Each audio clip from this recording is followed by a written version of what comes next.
Cette web diffusion vous est présentée par BMR et Petro-T, fiers partenaires des Jeux du Québec.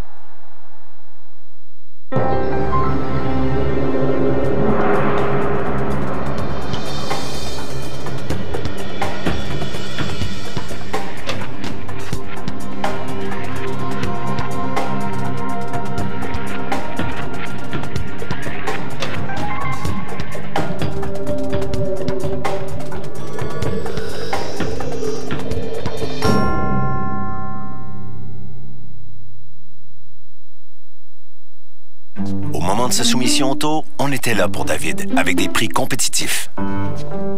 On était là rapidement, même quand son auto n'était plus là. On était là avec la réclamation en ligne quand il a eu son accrochage. Mais quand David a eu la drôle d'idée d'utiliser sa voiture comme cabine d'essayage, on n'était pas là.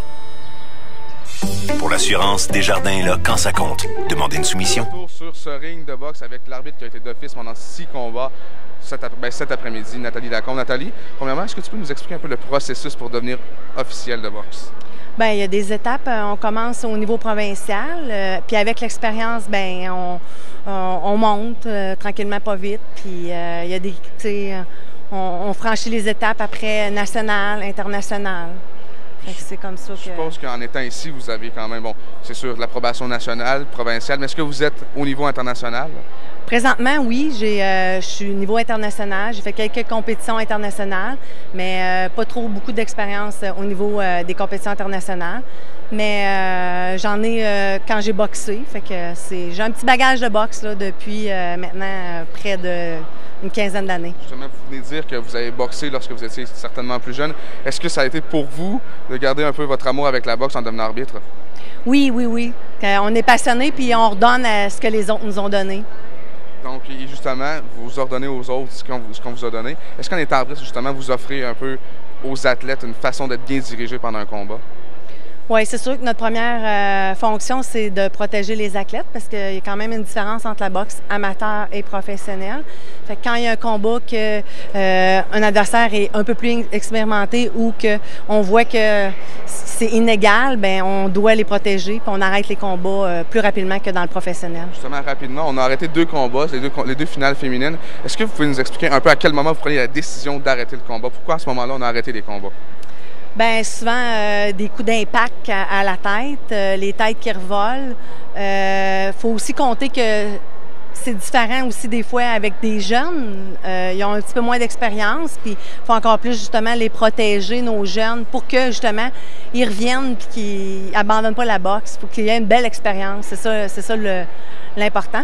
Puis quand on les arrête, bien, c'est vraiment des fois trop de coups à la tête. Alors Nathalie, on vous souhaite la meilleure des chances maintenant puisque vous allez pouvoir arbitrer au niveau international. Merci beaucoup de votre temps aujourd'hui. Merci.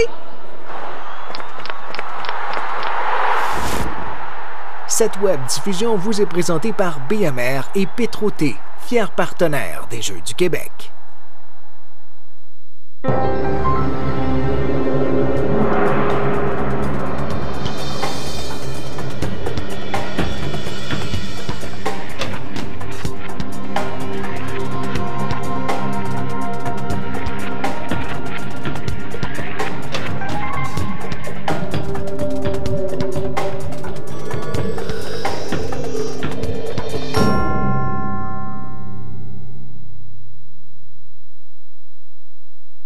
Au moment de sa soumission auto, on était là pour David, avec des prix compétitifs. On était là rapidement, même quand son auto n'était plus là. On était là avec la réclamation en ligne quand il a eu son accrochage. Mais quand David a eu la drôle d'idée d'utiliser sa voiture comme cabine d'essayage, on n'était pas là. Pour l'assurance, Desjardins est là quand ça compte. Demandez une soumission. Cette web diffusion vous est présentée par Desjardins, Petro-T et Oasis, fiers partenaires des Jeux du Québec.